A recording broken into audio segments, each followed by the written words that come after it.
Hello student, তোমরা সবাই কেমন আছো? আশা করি ভালো আছো, সুস্থ আছো। আমিও খুব ভালো আছি, সুস্থ আছি। অনেকদিন পর তোমাদের সঙ্গে আজকে আরেকটি ভিডিও শেয়ার করব, যেটি সম্পূর্ণ বাচ্চাদের জন্য। তো বাচ্চাদের জন্য দেখো নিয়ে চলে এসেছি একটা সুন্দর বই, যেটি আমি আগেও ভিডিওতে দিয়েছিলাম, সাহিত্য সঞ্চয়ন, যেটি বড়দের জন্য ছিল। এটা কিন্তু সম্পূর্ণ ছোট বাচ্চাদের শিশু 1 পার্ট, শিশু 10, মানে সাহিত্য সঞ্চয়ন বাংলার।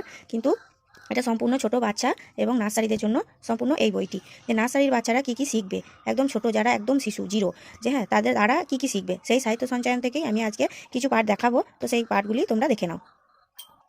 যে বাচ্চাদের আমরা সবসময় শেখাই যে ক অ আ ক খ, এগুলো অ আ ক খ সবই আমরা শিখি। তো তারপরে এবার আমরা শিখতে হবে কি, ব্যঞ্জন বর্ণগুলি দেখে পাশের ঘরে লেখো। ব্যঞ্জন বর্ণগুলি দেখে পাশের ঘরে লেখো। ব্যঞ্জন বর্ণগুলি এই যে এখানে যা যা লেখা আছে, এগুলো কিন্তু খাতাতে বাচ্চাকে লিখে দিতে হবে। যে বাচ্চাটার খাতাতে হয়তো আমি একটা ক লিখে দিলাম, এই কটা লিখলাম, তো কটা লেখার পরে বাচ্চাটিকে বলতে হবে যে তুমি এই কটি দেখে কিন্তু এই ফাঁকা ঘরটি লেখো। তো এইভাবে লিখতে হবে যে বর্ণগুলি দেখে দেখে ফাঁকা ঘরে লেখো। বর্ণগুলি দেখে দেখে ফাঁকা ঘরে লিখতে হবে। এরকম করে নিজেকে অনেক বর্ণগুলি সাজিয়ে দিতে হবে। যেসব বর্ণগুলি আছে ক, ট, গ, চ, ঠ, প, থ, খ, ল, ব, ঝ, দন্তান্ন, ফ, অনুসর্গ, এগুলো সব দেবেন। দেওয়ার পরে এগুলো বাচ্চাকে লিখতে বলবেন। তো তারপরে এবার কি আছে সেটা আমি একবার দেখাবো।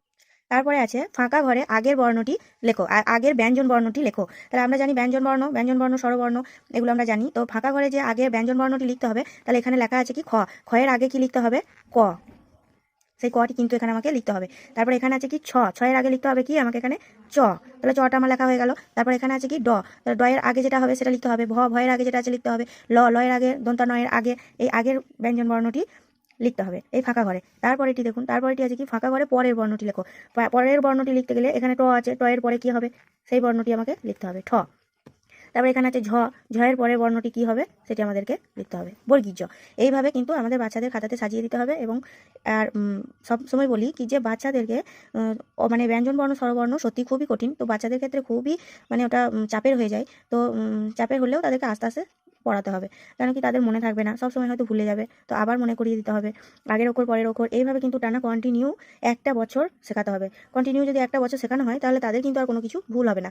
তো এখানে আছে এর পরে লিখতে হবে র, এর পরে ইঙ, এর পরে দন্তের স এর পরে পরের ব্যঞ্জন বর্ণটি এখানে লিখতে হবে। তারপরে আছে কি ফাঁকা ঘরে আগেরও পরের, আগেরটা মাঝখানে একটি বর্ণ ব্যঞ্জন বর্ণ দিয়ে দিয়েছে, তো এর আগে একটি কি বর্ণ হবে, পরে একটি কি হবে সেটি এখানে লিখতে হবে। তাহলে ঘয়ের আগে কি হবে, তাহলে যখনই বাচ্চারা বলতে পারবে না বা বলতে পারবে না, তখন আমাকে বলতে হবে কি যে তুমি ক থেকে পড়ো। তাহলে ক থেকে পড়লে আমাকে ও ঠিক কিন্তু ঘয়ের কাছে যখন চলে আসবে ও তখন ঠিক বলতে পারবে। তাহলে আমাকে তখন পড়াতে হবে কি ক, তাহলে ক, খ, গ, তারপরে কি আসছে বাবু বলো ঘ। তাহলে ঘয়ের আগে কি হলো এখানে গ। তাহলে এবার ঘয়ের পরে যখন আবার হবে তখন কিন্তু ঘয়ের পরেও কিন্তু তখন আর বলতে পারবে না। তখন আবার বলবে কি যে গ হলো, তাহলে গ থেকে আর একবার পড়ো। তখন গ থেকে আবার যদি আর একবার পড়ে যে গ, ঘ, তারপর ঘয়ের পরে ইঙ, তাহলে ইঙটা হয়ে গেল। এইভাবে আমাকে করতে হবে। বর্গীজ এর আগে এবং পরে, ঢয়ের আগে এবং পরে, ধয়ের আগে এবং পরে, তালবস্যের আগে পরে, আগে পরে, এইভাবে কিন্তু আমাদেরকে শেখাতে হবে। আমি একটি করে দিলাম। তো আপনারা আপনাদের মতো করে বাচ্চাদেরকে শেখাবেন, সেটাই আমি আশা করব।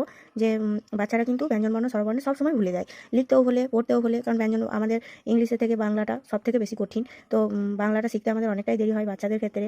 এই যে ইঙ, ক, এগুলো আছে, এগুলো সত্যিই একটু হার্ড ওয়ার্ড। তো এগুলো পড়তেও খুব কষ্ট হয়। নিচের বর্ণগুলি পরপর সাজিয়ে ফাঁকা ঘরে লেখো। এই যে এখানে এলোমেলো করে দেওয়া আছে, তো এই এলোমেলো করে দেওয়াটা আমাকে ফাঁকা ঘরে লিখতে হবে। এলোমেলো বর্ণটি ফাঁকা ঘরে কি করে লিখবো সেটা দেখুন। এই যে এলোমেলো বর্ণ করা আছে এখানে, তাহলে এখানে আছে ক, খ, গ, ঘ, ইঙ। তাহলে এখানে লিখতে হবে ক, খ, গ, ঘ, ইঙ। এইভাবে আমাকে পরপর সব সাজাতে হবে। এইভাবে কিন্তু ধাপ বাই ধাপ আমাদেরকে বাচ্চাকে শেখাতে হবে। তারপরে আছে দেখুন, বলছে ছবি দেখে ফাঁকা ঘরে সঠিক বর্ণটি লেখো। ছবি দেখে ফাঁকা ঘরে সঠিক বর্ণটি লিখতে গেলে আমাদেরকে কি করতে হবে, বাচ্চাদেরকে একটি করে ছবি এঁকে দিতে হবে পাশের ঘরে। তাহলে ছবিগুলো আমাদেরকে একটা একটা করে খাতাতে এঁকে দিতে হবে। সেটা যেমনই ছবি হোক, হয়তো সব মায়েরা হয়তো ছবি আঁকতে পারে না। তো হয়তো যেমন করেই হোক, যে বাবু এটা একটা বল এঁকে দিয়েছি, হয়তো একটা রথ আমরা আঁকতে পারি না, সবাই পারি না। তো তাদের ক্ষেত্রে কি করবে, একটা ঘর আঁকবেন। ঘরে আঁকার পরে সেখানে হয়তো ঘটা দিলেন কি রটা দিলেন, যে কোনো একটা অক্ষর, তো সেখানে বলতে হবে যেটা কি বটে সেটা দেখে এটা লেখো। তারপরে যে এখানে ফলটা যেটা আছে এখানে ল, ফল, এটা কি মই, হর্ষই মই, এটা কি জবা, তাহলে জবা ফুল, তাহলে জবা বানান বর্গীজ বয়াকা জবা। ঘড়ি, তারপরে এটা আছে বল, রথ, এইভাবে আমাদেরকে লিখতে হবে, লিখে বাচ্চাদেরকে করাতে হবে। তো আমার ভিডিওটি এখানেই শেষ করলাম। তো আরও আমি পরে ভিডিও আনার জন্য চেষ্টা করব। তো ততক্ষণ তোমরা সুস্থ থাকো, ভালো থাকো, আর সুন্দরভাবে পড়াশুনো করো, যাতে তোমাদের ভবিষ্যৎ উজ্জ্বল হয়, তার জন্য এই ভিডিওটি দেওয়া। তো ভিডিওটি ভালো লাগলে অবশ্যই একটি লাইক করবে এবং পাশে থাকবে, চ্যানেলটি সাবস্ক্রাইব করে দিয়ে। ধন্যবাদ।